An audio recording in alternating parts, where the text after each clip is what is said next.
you with your granddad, Lou. Yeah. It was wonderful. And the thing I remember about Lou the best was he always used to ask me when my kids were little, when I'd see him walking in, he'd say, how those little ones, how those kiddos? And it was such a nice, sweet thing to say. Mm-hmm. And then over the years, your dad started to go to that meeting. And then all of a sudden, one day you show up and you're like this kid. Do you remember those first meetings? And can you tell me about what it was like coming in with your dad and your granddad both in the same room? Oh, yeah. Oh, my gosh. Well, Howard, I have to say this is really special. It's really special to be talking to you this morning. I was just talking, right before bed with my wife about my grandfather. He passed away recently, passed away on Good Friday this year. So it's a relatively recent loss for us, but he continues to be such an important part of my life. Mm-hmm. Yeah, so what you were describing was 3 generations of our family in the same meeting. Yeah, it was amazing to sit there like that. It really was. And in those early days, I thought, these are all a bunch of old guys, But I didn't have that sort of snotty irreverence for it. I think there was a part of me that felt like, these are old guys and I don't quite fit, but there was this kind of magic to it. Like I felt like I was being led into the secrets of what real men did, which was come together, share intimately, be there for one another. Mm-hmm. I saw real struggle and I saw real success, and I think it fundamentally shaped me. I mean, that particular group was my, what I would call my home group for years, and for many years, 3 generations of my family were in that meeting. I often wondered what it must have been like for you to grow up with a dad and a granddad who had been in Alcoholics Anonymous. And what do you remember from when you were a kid about AA that might have influenced you in later years? Well, the story goes even before that. So my mother sobered up in 1978. So my mother is also sober. My parents met in AA. And my parents, and they'd be the first to say this, have zero business being together. Like, it was a terrible match, But out of that union came me, and I'm glad for that.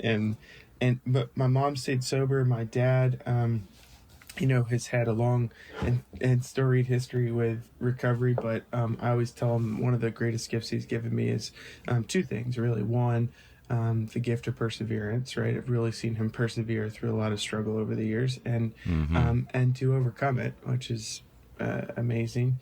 And then the other piece is that he really taught me that it was okay to be in touch with my feelings. And that's what having several generations of recovery preceding me really afforded me. Was I didn't grow up with those kind of messages of like, it's not okay to cry, that's not what it is to be a man, and all the kind of BS that most men have to actually overcome in the early parts of their recovery, where they go like, man, maybe those messages and expectations from my childhood were all kind of bogus, and maybe there's something else to this whole thing. Yeah. I have vivid memories of crawling under seats in AA meetings, playing G.I. Joes. As a kid, I would go to the Lake Whitney retreats.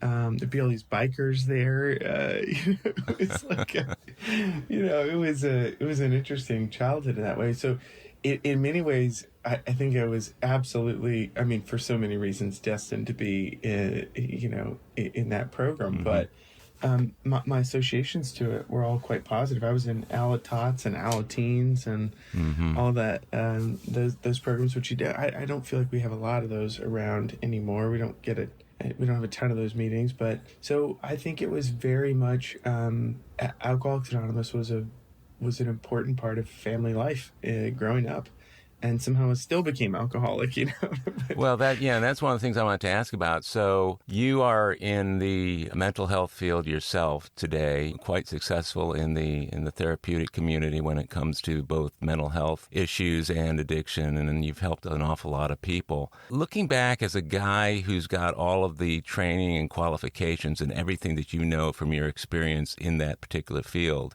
how would you look at your childhood with all of this AA surrounding you and still predict that kid would end up as an alcoholic or addict? Well, how does that happen? It's a great question. I think it can best be answered by looking at, and I've talked about this before, but I don't know that I've ever talked about it on a podcast, so this will be the first time it's recorded. Mm-hmm. There's a process in our field, something that people study a lot of, which is called adverse childhood experiences, ACEs.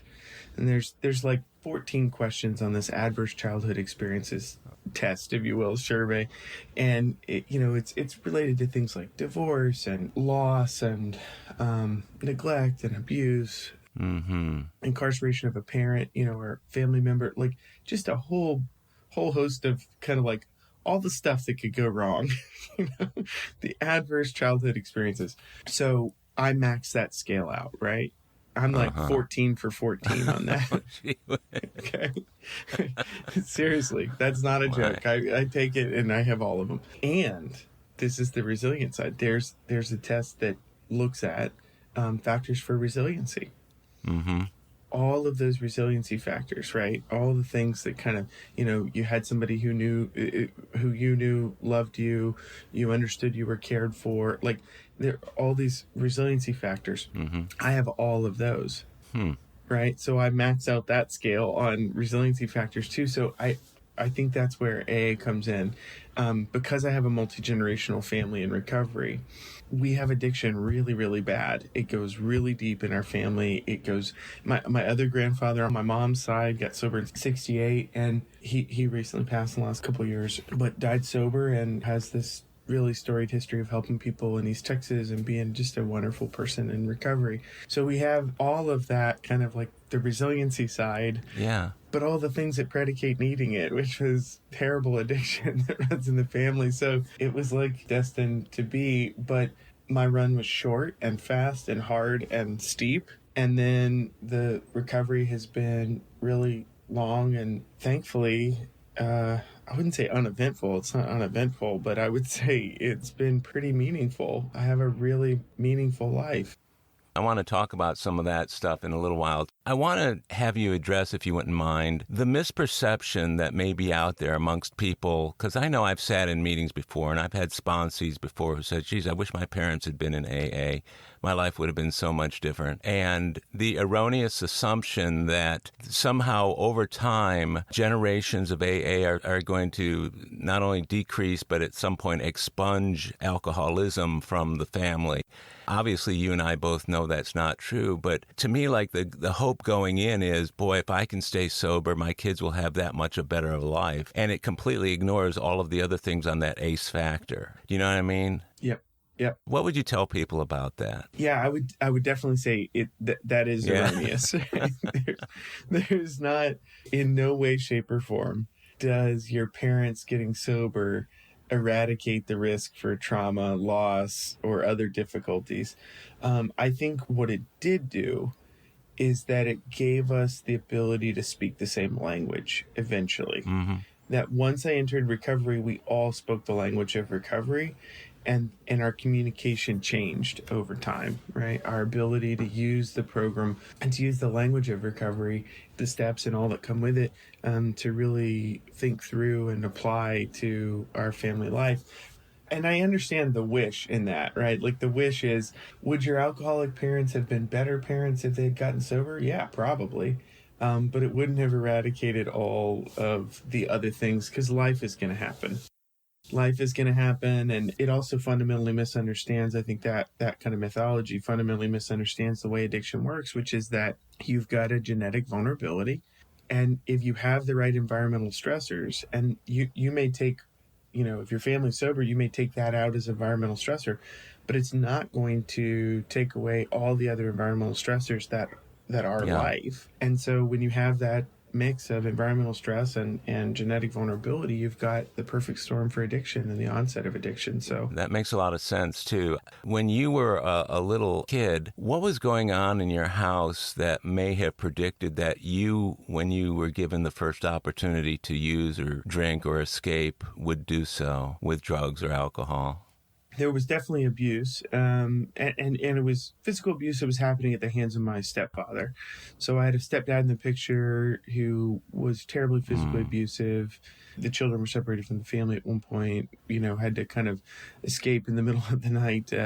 in a group home. There's a lot of CPS involvement at different times in my life. And I've talked about this in other places, and my mom and I have talked about it a great deal, but she suffered a postpartum psychosis. And while she stayed sober, which is remarkable, she's one of the most resilient and loving people you've ever met. There were times where she was quite unwell. Thankfully, she wasn't using, because her drug addiction was terrible, and I never had to see that, which was wonderful, such a gift. Mm-hmm. So she was in real struggle with mental health and just biological things happening. And then my father had gone back out, and so there was use. And then I had a stepfather that was abusive. So, I mean, you probably start to get the picture there. And so Lou, in fact, this is where, Lou and at the time his wife, who I really grew up with as my grandparents. And funny thing about Lou is that he's actually my dad's stepdad, which most people don't know. And I recently encountered this song by Benjamin Todd after Lou died that's called We Ain't Even Kin.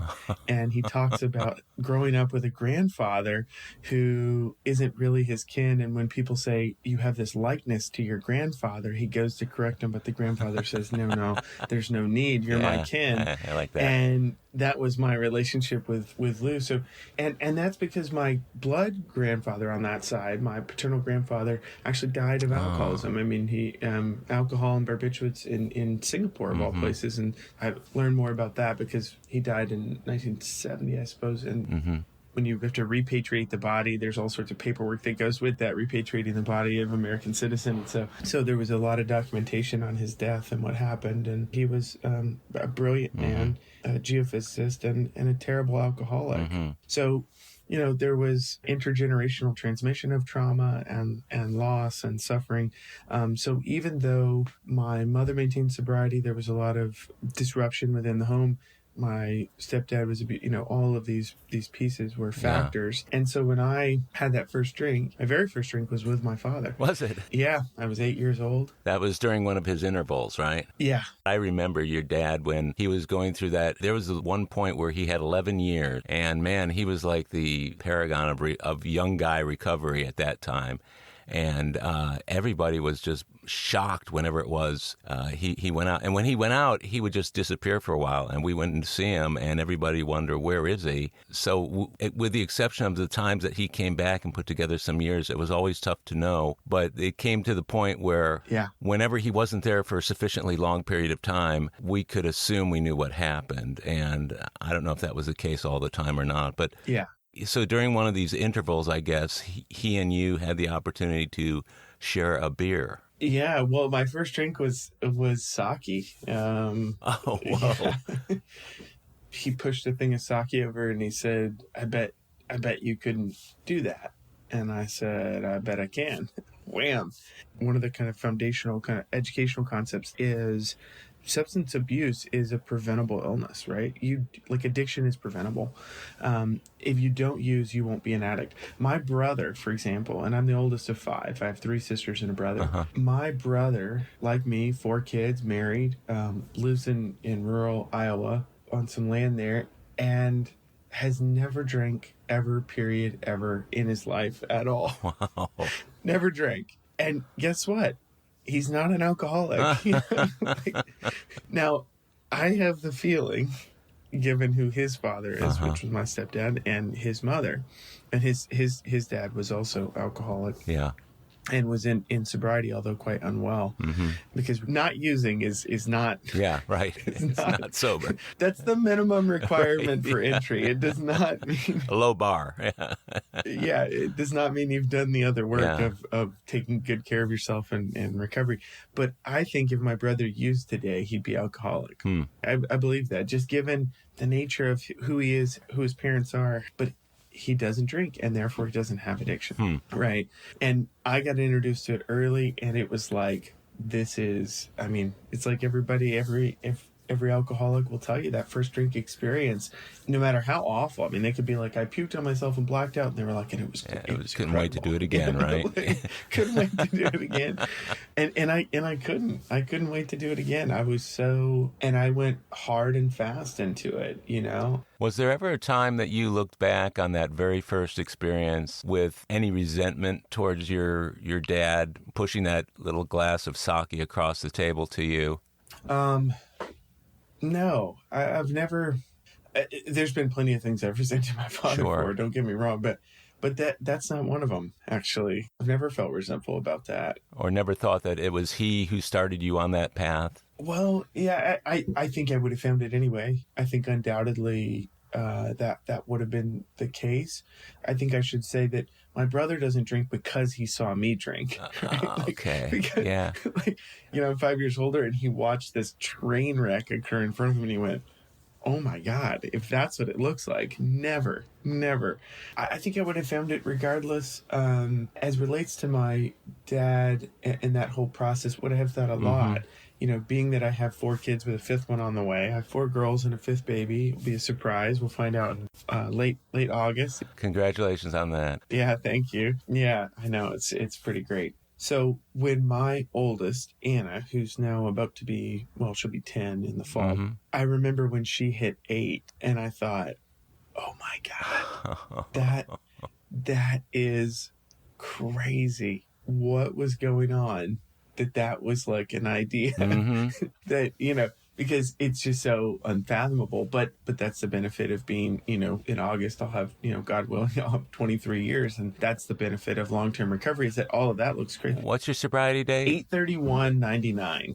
What you just said about your daughter is something I've thought about a lot, too, as my kids have gotten older. Of course, my kids are all in their early 30s by now. But when they were the ages, those early ages, I tried as soon as I could, when they were of the age of understanding, they're very close in age, to sit them down together and to talk about what alcoholism is and everything else. But you were talking about that sense of looking at your kids and thinking about them at your age. Yes, yeah, I have that experience a lot where I look at them and I'll think, wow, they are having such different lives.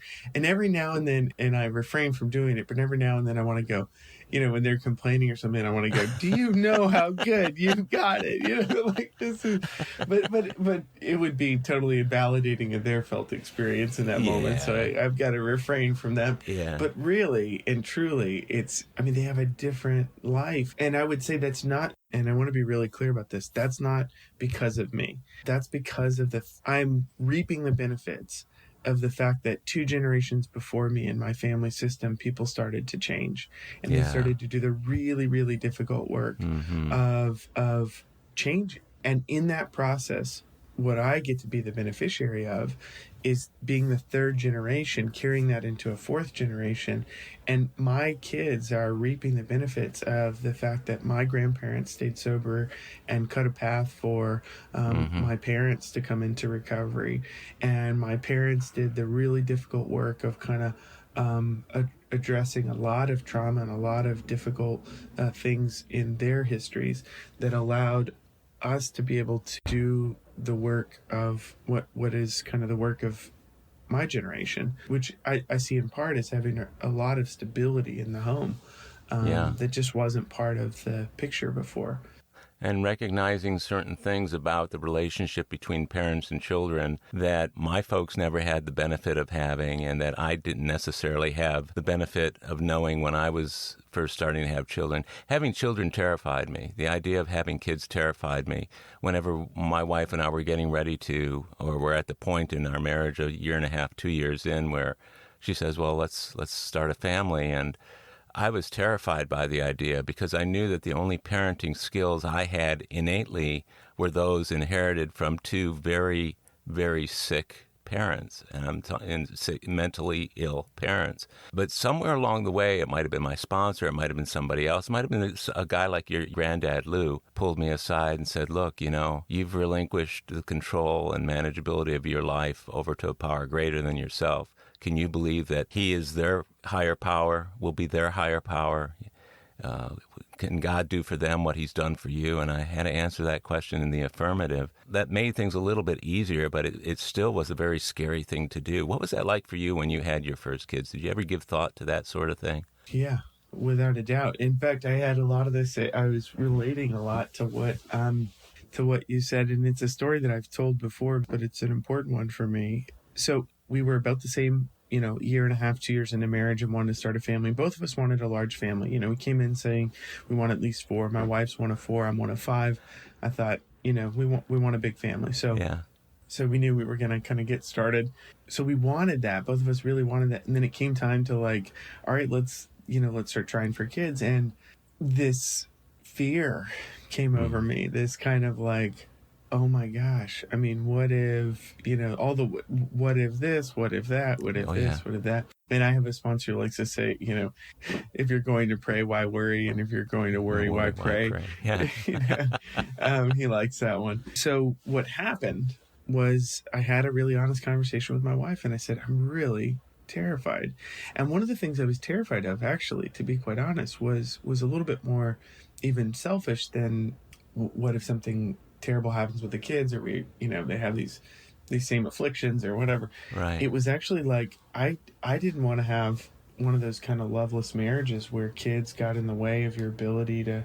I really love my wife, and I really didn't want this really special thing that we had and our love to be kind of diminished by family, if you could imagine. So it was one of the things I was scared of, because you hear it and you see it, that folks end up in this kind of loveless marriage. And I thought, I do not want that. That's the last thing I want. And I'm really terrified. Right. And I shared that with my wife, and her, being wise and wonderful, said something that I will never forget. She said, children can't divide. Love isn't divisible. Oh, that's beautiful. She said, basically, when you're loving the children, you're loving me. And when I'm loving the children, I'm loving you, because they're half of you. And so our loving our children will only make more love, right? Because love isn't divisible. Love only multiplies. That's just beautiful. I love that. And I'm going to remember that for a long time. Yeah. Well, thank you. And it was, I'm glad that it struck you in the same way that it did me. It was powerful. It was moving, and it has never left me. And it's actually what informs my therapeutic work with people too. I hear this term in our field about compassion fatigue, and I say, if you are fatigued, it is not compassion. Yeah. Compassion is not a pie that's spit down, divvied up, and once the slices are gone, it's gone. It's a thing that multiplies. So compassion is a multiplier. Love is a multiplier. They're never divisible. Mm-hmm. If you're feeling worn out, overwhelmed, tired, then you're probably trying to arrange life to suit yourself in a way that is not about love and compassion, right? Yeah. So, I mean, the basic text of AA says that, right? It says, we burn up energy foolishly trying to arrange life to suit ourselves. So basically, that's become not only a mantra for our family, but probably has been one of the things that's informed my work with patients more than anything else. I'll bet. And you are so blessed to have such a wise wife. She is. My wife was kind of the same way. And of course, she grew up in an atmosphere of alcoholism, where her dad was in and out of AA, mostly out, and died out of the program. But what she gained from that was this wisdom that whenever it was I said the same thing to her that you said to your wife, she said, you're not going to be the only person involved in being there for the children. And that kind of eased the burden, because I was thinking, oh man, this is all on me. But then I had to remember, hold on a second, I'm just half of the equation here. And I can look back and say, my kids' generation in this family has it better than I had it. And I had it better than my parents had it, because I know their story. And from the abject abuse and horrible things that happened generations ago, has become this generation that I'm very, very hopeful about. And so it's a really beautiful way to look at it. Yeah.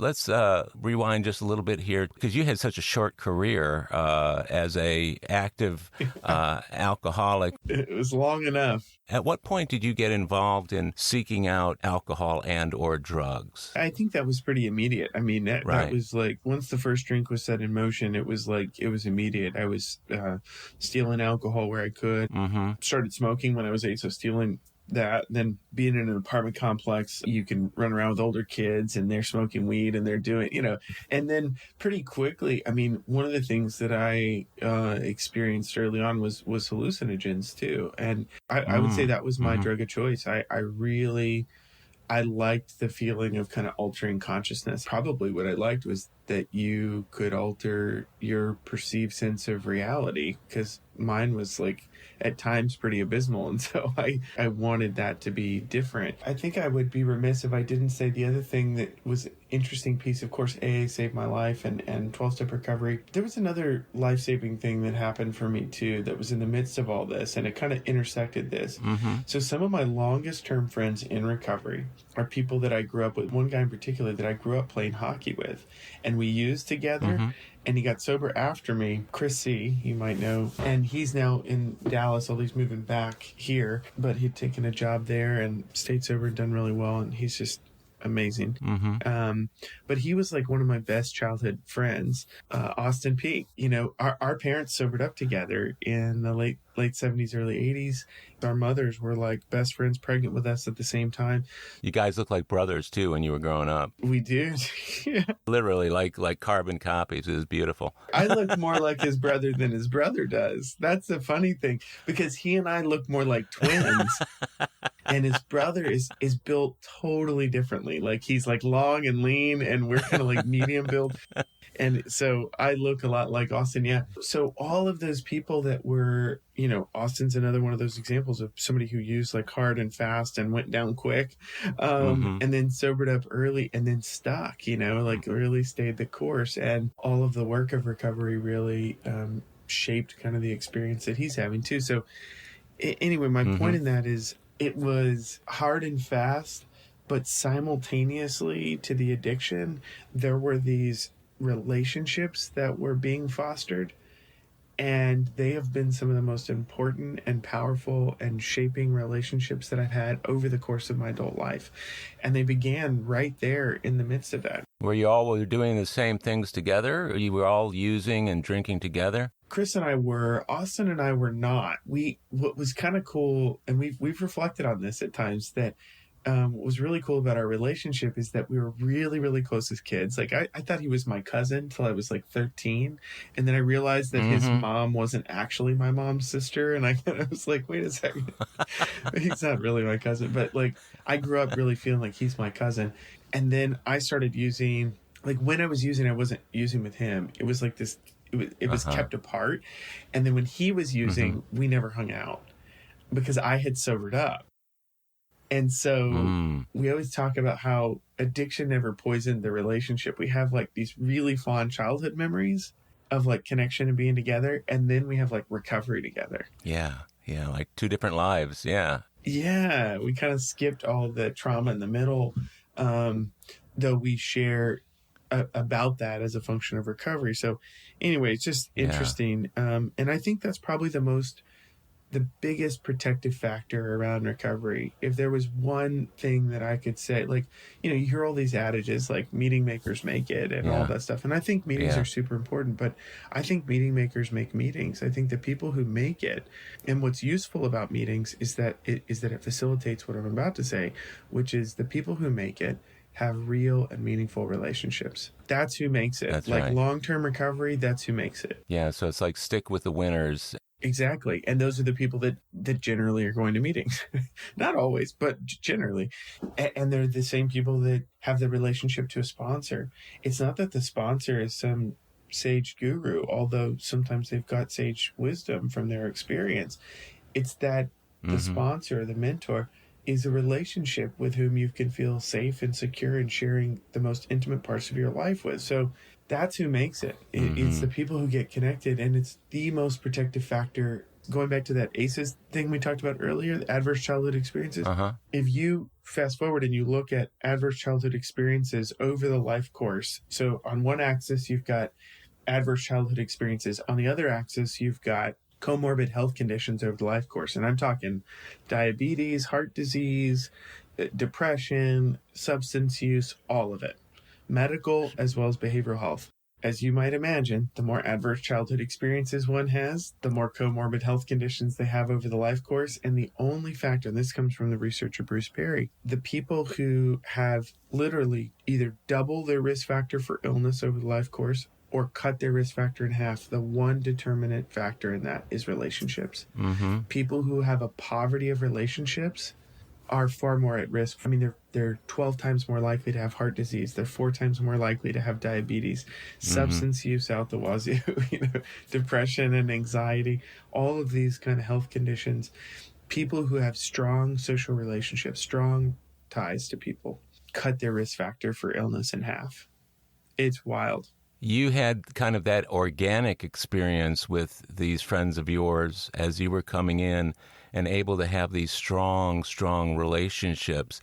Now, you came in at what, was it 14? 13. Okay, because I remember your dad in the final days, he was really beside himself. I don't think he knew what to do as he was moving on, and with you, I guess.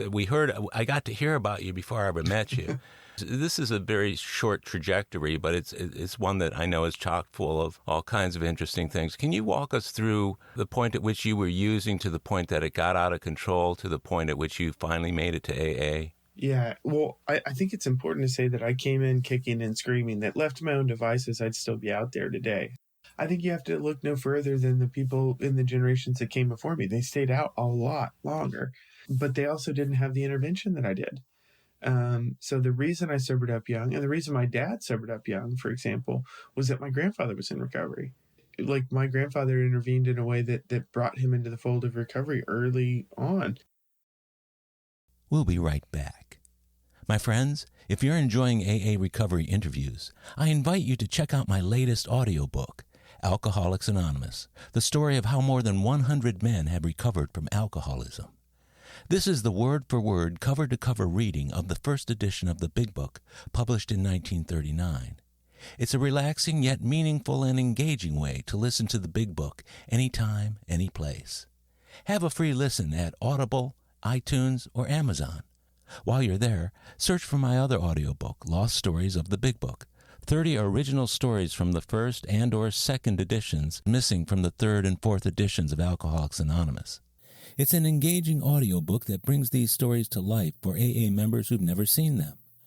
These timeless testimonials were originally cut to make room for newer stories in the third and fourth editions. But their vitally important messages of hope are as meaningful today as they were when they were first published. Many listeners will hear these stories for the very first time.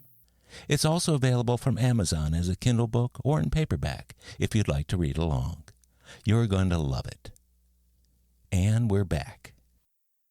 Intervention is such an active step for people to take. It's such a overt approach to trying to help somebody versus the leave them alone, let them hit their own bottom, let them find it on their own. Obviously, your granddad was much more proactive and your dad was much more proactive, but that is a dichotomy, is it not? Yeah. Let them be versus intervene. Sure. And there's a lot that's been written about and said about this. I'm of two minds about it. I can tell you that the kind of antiquated notion of intervention is really, well, it's antiquated. It's sort of a thing of the past, although it still happens. Yeah. That's what you think of as the classic Johnson model intervention. That's, lock them in a room, catch them by surprise, all that kind of stuff.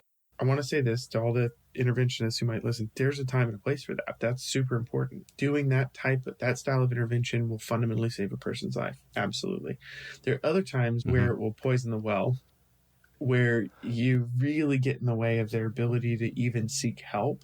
And that's this kind of delicate balance, and why I suggest using trained professionals for intervention, people who are trusted, people who have a good track record, people who have a good reputation for how they manage intervention, because it shouldn't be a one-size-fits-all. It shouldn't be, because if all you've got is a hammer, everything looks like a nail. And I think intervention is more nuanced than that.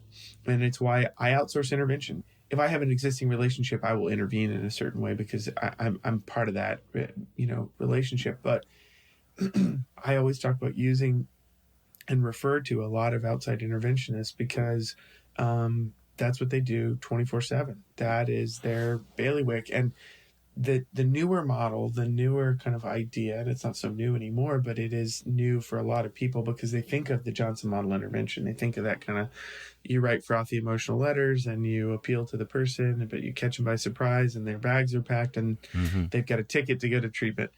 There's a time and a place for that. The newer model is more of an invitational intervention. It's, the Arise method or whatever. And the way that works is, hey, we're going to deal with, as a family, all that's going on, and we're prepared to look at our stuff, and we're going to get together and talk about what's going on with your addiction, and we think you should be a part of that. So You've got a seat at the table, because we're going to be making decisions that impact you, and so we'd love for you to be a part of that. So it's inclusive. It's inclusive, it's invitational, and it brings them to the table in a way that's not a surprise, that's not caught off guard, that's saying, hey, we're here to deal with a family disease. The family disease of addiction, and we're going to tackle our part in that, and we also think you should tackle yours. And regardless of what you choose to do, we're going to do that. We're going to pursue recovery. We're going to get help. Yeah, which might mean Al-Anon for them down the road, or CODA, or whatever else it is. As he was looking at the months and years prior to this intervention that you had, what was Lou seeing in your behavior, and what was your dad seeing in your behavior that made them realize they had to intervene? Well, just all the normal stuff, Normal. The normal for an addict, all the normal stuff, lying, deceit, manipulation. I had contorted everything I could to fit what I needed. And, I went from being a stellar student academically to being just a disaster. I was invited to leave high school. It wasn't going well. It went from, or as my friend Will says, I was promoted to guest. It just had all the hallmark stuff that you would think of, lying, manipulation, stealing, cheating, becoming reckless and undependable. All within a very concentrated period of time. Oh, yeah. Yeah. Within a really concentrated period of time. And to the extent that I was constantly under the influence of drugs or alcohol, constantly. By the age of 13, I was, from the time I woke up to the time I went to bed, I had one pursuit, which was, find any means possible for getting enough money to secure drugs and alcohol to continue to use. Like, that was the sole purpose. I didn't care about anything else. I didn't care about anyone else. I didn't, that was it.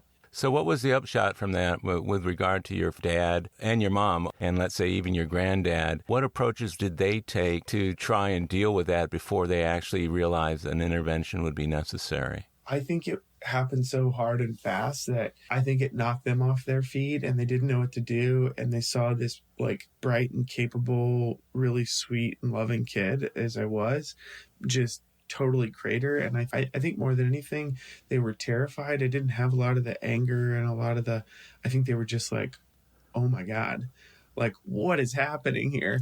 And so the intervention was really kind of the first thing. And I think at 13 years old, an intervention like mine was totally necessary.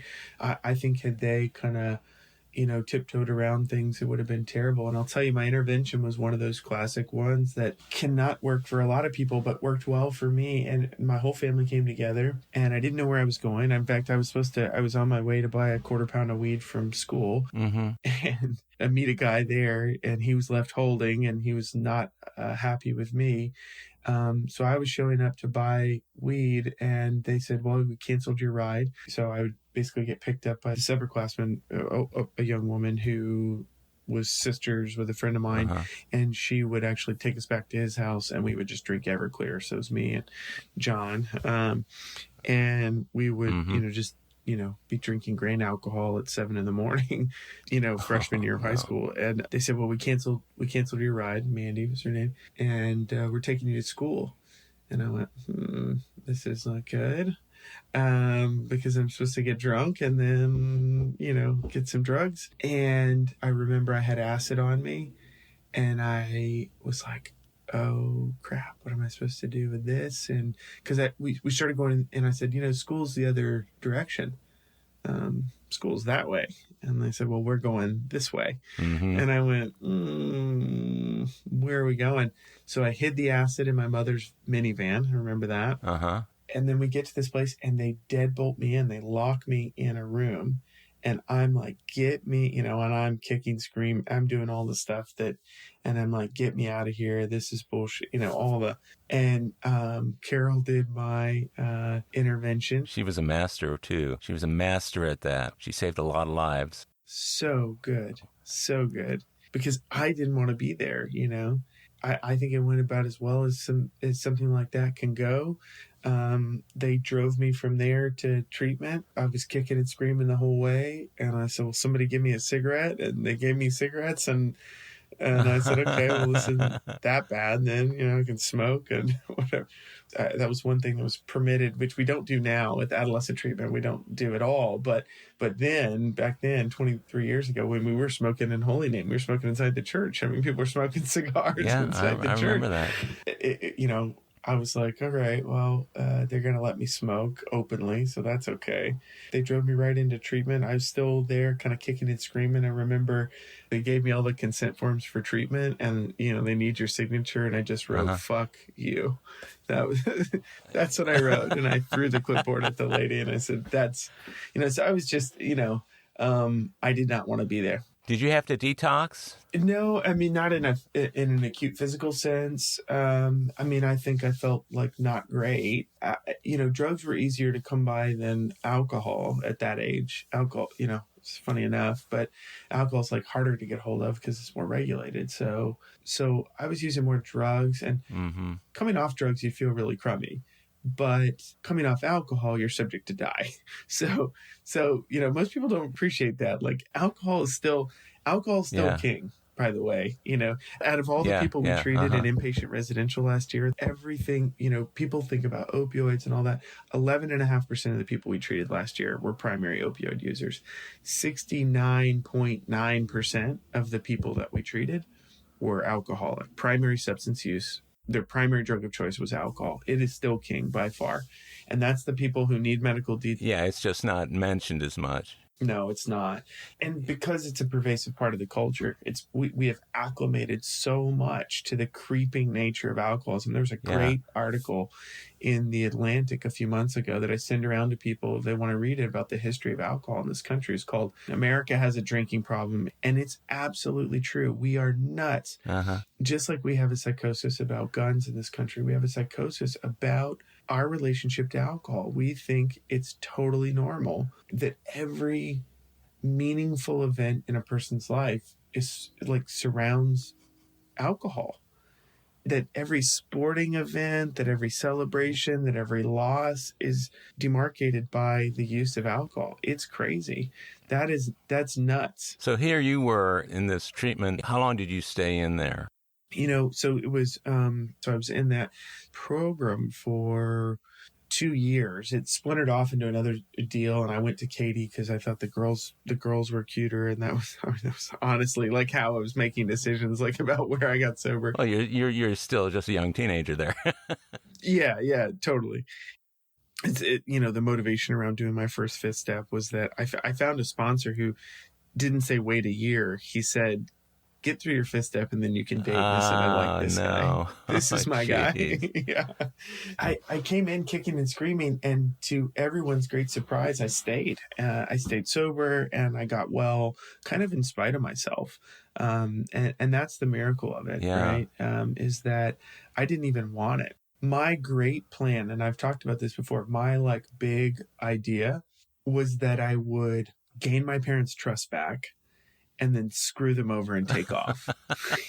That was what I didn't bargain on, was how long it takes to rebuild trust. And in that period between, faking it and trying to rebuild their trust so that I could screw them over, the truth of the whole process really sunk in, and I got well, kind of in spite of myself. And I'll tell you one other thing about my intervention that I can't fail to mention is that my grandfather was there. So Lou was there. My dad, my mom, everybody, aunts, uncles, the whole bit. But Lou and Valerie were there, and Lou said something very important to me, and it shaped kind of my whole experience from then on. He said, if you do the right thing, I'll do the right thing. I was like, what does that mean? And what it really came to me was that if I do the work of staying sober, that he would be there, that he had my back. right? And I want to say this, he gave me a debt-free education. That's beautiful. I have a, PhD, Right. like he paid Everything. for Wow. my undergrad, my grad school, my PhD. I, he had no obligation to do that. Right. And yet he was like, you're doing the right thing. I'll do the right thing, and What an extraordinary gesture. oh my God, he gave me a golden ticket for my life. Sobriety is the basis of that. But again, that's just the fee for entry. And then you have to kind of show up and do the rest. And he gave me a foothold that very few people in this country have. I graduated without student debt and created a life as a result of that. At the time when he did that, what did you think about that? Did you attach as much importance to it at that point as you did later on? I did by the end of high school. I think I was angry in that moment. I was angry and I was overwhelmed and I didn't want to be there and all that kind of stuff. And I wanted to keep using it. I didn't want anybody to mess with that. I didn't want anybody to mess with my being able to use.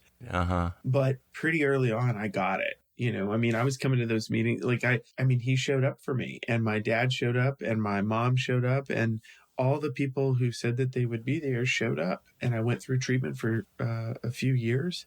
And then I continued to get, to seek psychotherapy for myself, which I think is hugely valuable, and doing, more psychoanalytically oriented therapy work, which really opened up this important process for how I wanted to do psychotherapy for myself, with patients. Now, was it AA from the start, though? Yeah, from the get-go. Yeah, 12 steps in AA. Yeah, I got sober and we didn't have that term at the time, but now we call them APGs, right? Alternative peer groups.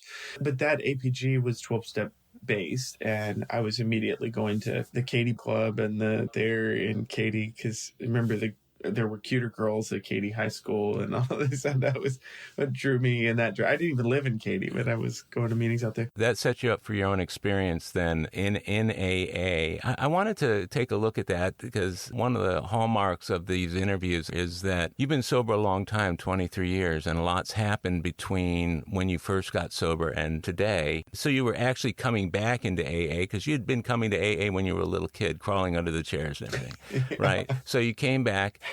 Over the years, as you walk us down the pathway of your recovery, can you highlight some of the big changes that occurred in your life thanks to AA along the way? Sure. Yeah. I think it's probably really important to say, and I talk about this in treatment with people a lot. It's a metaphor that I use a lot, which is that we're all like seeds.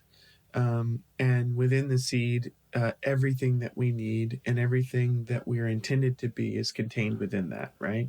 All the code for the full measure of what we're intended to be is contained in that seed. But it can only be realized, it can only be potentiated if it's actually cracked open and buried first. And so that's the necessary wounding that use and then subsequently getting sober requires, is that we feel like we're broken, we're cracked open, and we're buried into the earth. The first thing that people want to do, and I think the misnomer around sobriety, is I'll get sober and everything will be great. No, that's a misnomer. So we should tell anybody that's listening that's new to recovery, it gets worse before it gets better. So I had a colleague of mine who used to always say, when you get sober, you feel better. And patients would go, that's bullshit. You don't feel better. And he goes, no, you feel everything better. You feel sadness better. You feel shame better. You feel anger better. You feel everything better. And so you're like a raw nerve. So really the first thing that a seed does when you put it in the earth is it doesn't ascend. Right. It goes deeper. It develops a root system. So early recovery for me was the foundational constructs of laying these really deep relational roots in recovery. And then growth occurred. And even then, there were a lot of things that there's all sorts of things that can stop growth, right? Drought. And for me, there were seasons of spiritual drought where thankfully I didn't die and I didn't use, but there was spiritual drought where I felt like I wasn't growing and I had stagnated or I had started to really kind of not do well. I think I would want people to know that probably the most miserable I was ever in my life was not at the peak of my addiction.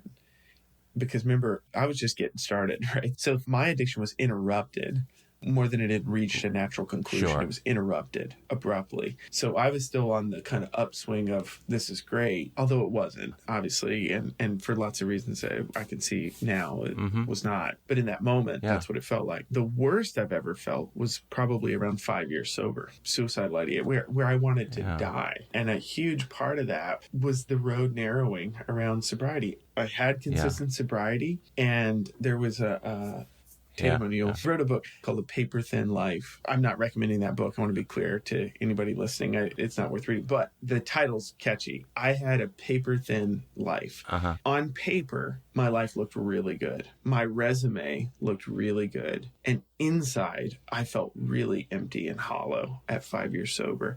And it was because I had more work to do.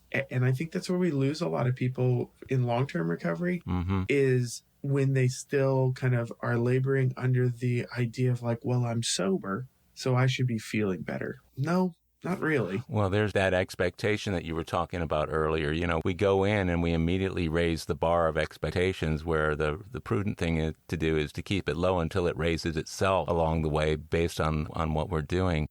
Let me ask you, there's a friend of ours, John Jay, who I know you know quite well. He, like you, got sober very, very young. Yeah. And times that he and I have talked, he's brought up something kind of interesting. He said, you know, part of the challenge when you get sober that young is looking around you and actually having some sadness about the things that other people are able to do that you'll never have experienced. In other words, I'll never have that first drink in college experience or that sort of thing.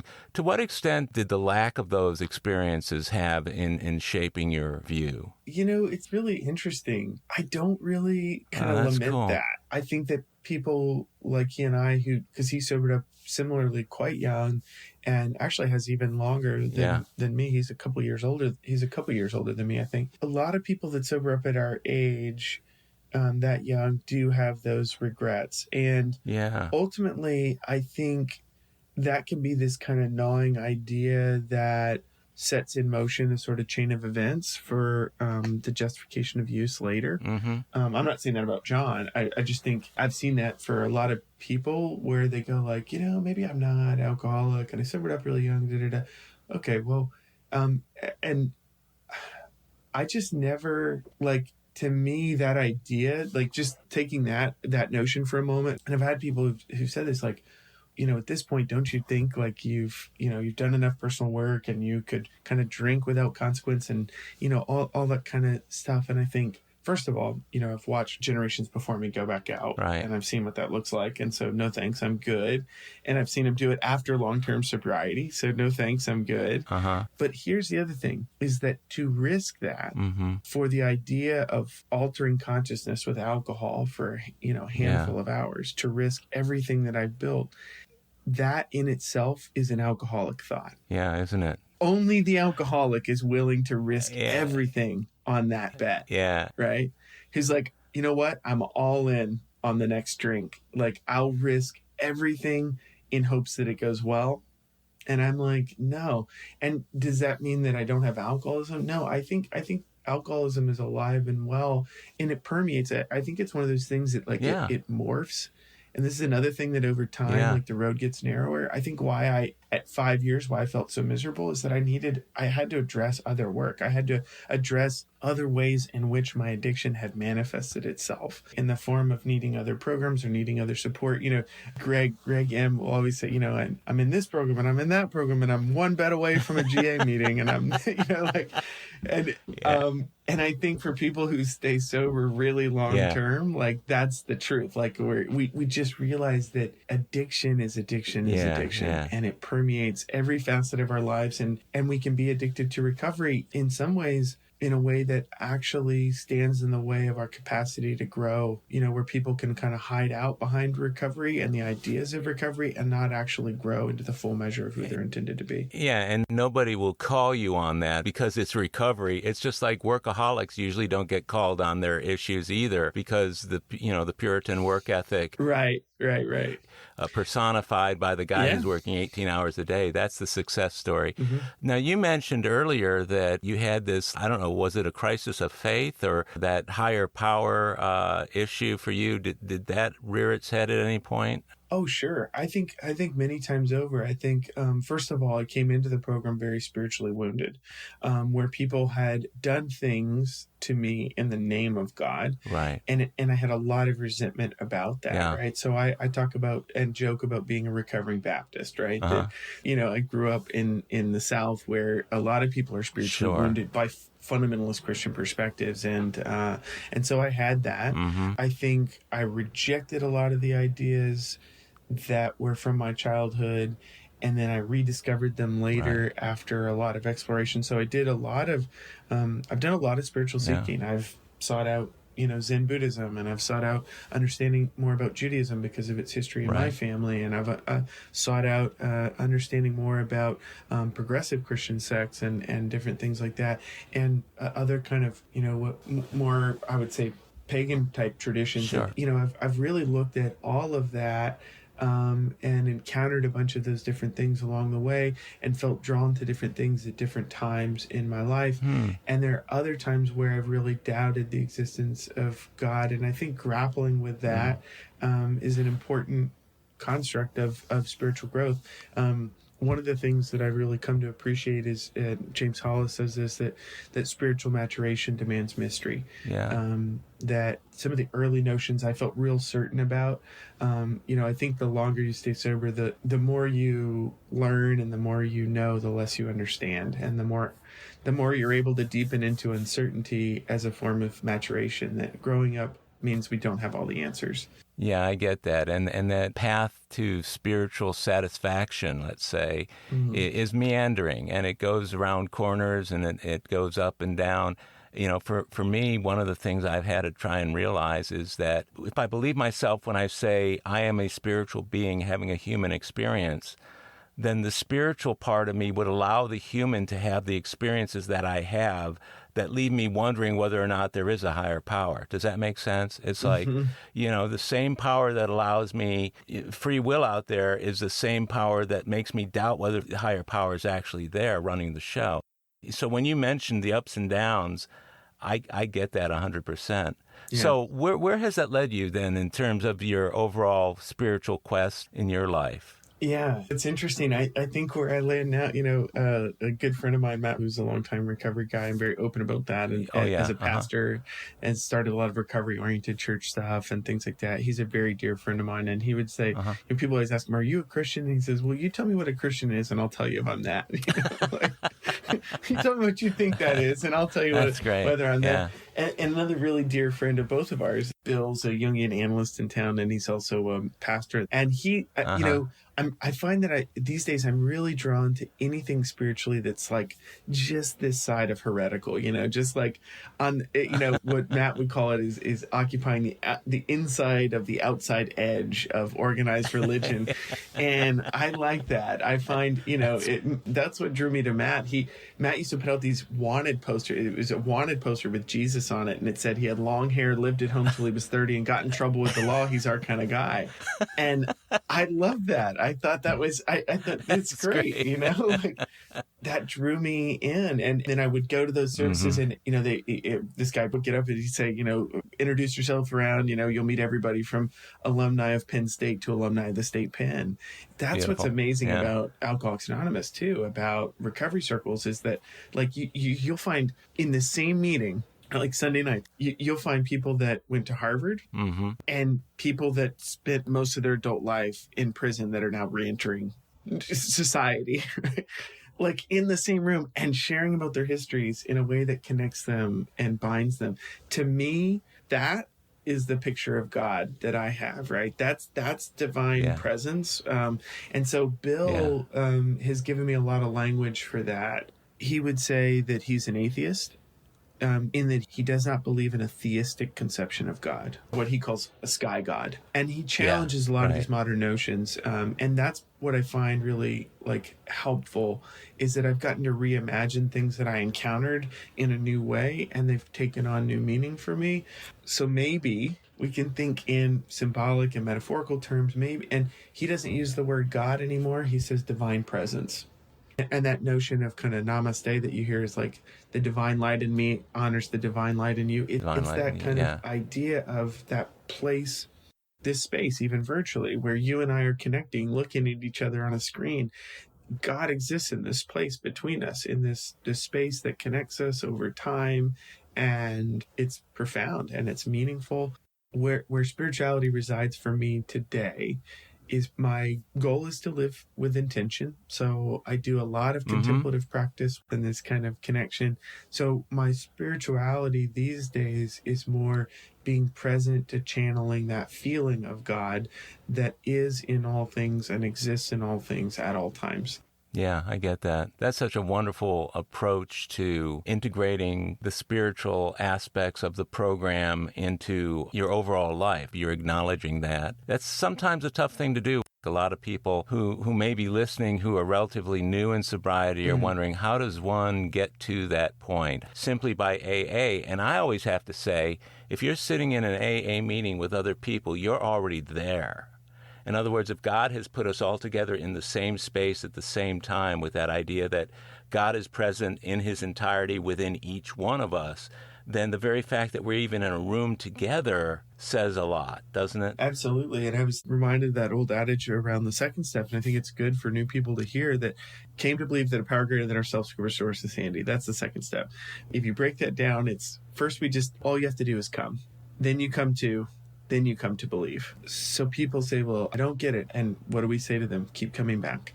So bring your ass and your mind will follow. Just, show up, have a seat, just keep coming. Yeah. And that coming leads to a sort of coming to an awakening of, I think, purpose within us, and an awakening of our understanding of our place in the world and the meaning around this experience we're all having and coming together to experience.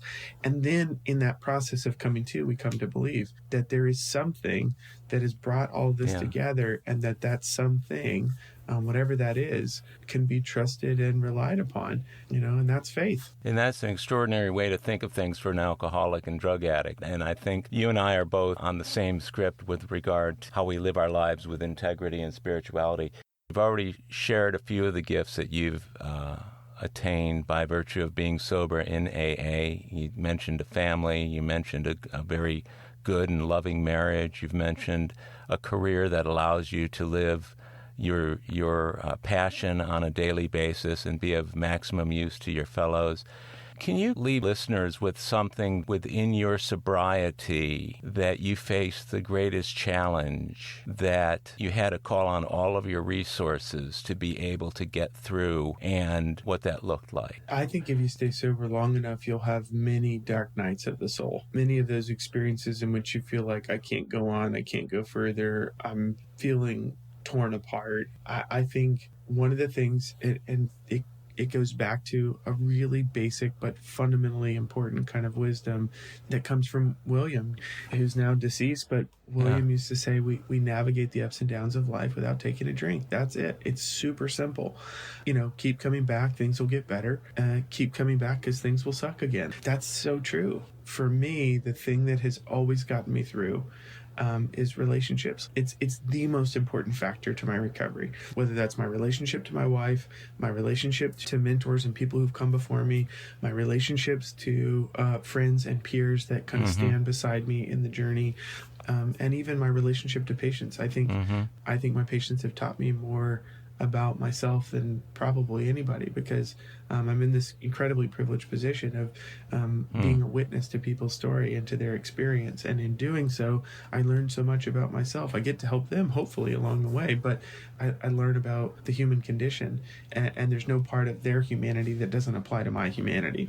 Well, yeah, and you're drawing on your own experience to help them, and it's a genuine experience. It isn't an experience that you learned in college or in a PhD dissertation. It's actual experience that touches their life in a way that might be unavailable elsewhere. So I get that. That's, I think, just an astonishing way to live your life, and I see you doing it. Yeah. I just want to thank you so much for this interview today, Robert. I knew that you and I hadn't had a chance to chat in a very long time, and I feel like, in a lot of ways, I feel like we're caught up, but there's more to be revealed. And I love seeing you when I see you, that Friday night meeting that I see you at from time to time. The only thing I'm realizing now is that I'm an old timer now, and when I was much younger, and there seemed to be more mixing of the younger crowd and the older crowd, but these days it seems like I'm noticing a lot of older guys in the meeting and not as many young guys showing up to the older guy meetings. Will you set me straight with what's going on with the younger folks, that they are getting what they need, even though I'm not seeing them in my meetings? Yeah, that's an feel... interesting observation. And I think one of the things that we have not yet seen, and so I can't kind of know like definitively what this is, because I think we're in it, is that we're in this incredible kind of axial age where things are turning as a function of the pandemic. Mm-hmm. The fact that you and I are meeting on Zoom, the fact the last 2 years, Alcoholics Anonymous has been largely a program that existed in this virtual space in a way that it never had before. Mm-hmm. It existed, but it was like very secondary. Now it's like still kind of primary, and people are returning to in-person meetings, certainly, and have been for some time, especially in Texas where, COVID didn't exist after a while or whatever. This virtual space is also here to stay. And I think we're in a season of trying to understand what that's going to look like. There are people that sobered up online in the last 2 years, like lots of people. They've never been to an in-person meeting. For them, Alcoholics Anonymous is this. It's a Zoom room. I don't know what that means about the younger and the older not mixing. I wonder about technology as a medium. I think we have to be really careful. I think technology has the risk of dehumanizing us, but it also has the capacity to connect us in really powerful ways. So we'll have to be really intentional about our use of technology moving forward as it relates to recovery. That's what I think. Well, that's a wonderful way to kind of wrap things up here, Robert. I want to thank you for doing this today. I love you. You're a man that's, deep within my heart as somebody who, if I hadn't seen you in 10 years, I still feel like we've just seen each other yesterday. And congratulations on all the amazing things that are going on in your life and on the upcoming addition of five kids to your family. God bless you for that kind of patience. But obviously you've got an inexhaustible well of love to share with them and with other people. And let me in turn thank you, and just you're reminding me yet again, like what we said earlier, love isn't divisible. It only multiplies. So I love you too, Howard, and I appreciate you, and I appreciate what you're doing with this podcast, and I appreciate that you've asked me to be a part of it, and I'm honored to share my story here, and I hope it's helpful to somebody. I feel exactly the same way that you described, that when I see you, I just feel it takes me back to 23 years of being connected in a journey where we're walking the same path, and so I'm really thankful, and thank you for all that you've done for recovery and continue to do. Thanks, and you're one of the men I want to continue to walk it with, so I'll be on that journey with you along the way. Well, my friends, that's a wrap for this episode of AA Recovery Interviews. I want to thank my guest, Robert H., for sharing his story, and thank you for tuning in. If you enjoyed AA Recovery Interviews, will you please tell others how to listen to it? And please leave a rating or review for the show on your podcast app. That'll help others find us. As the number of worldwide listeners grows, this podcast will be of greater help to more and more people.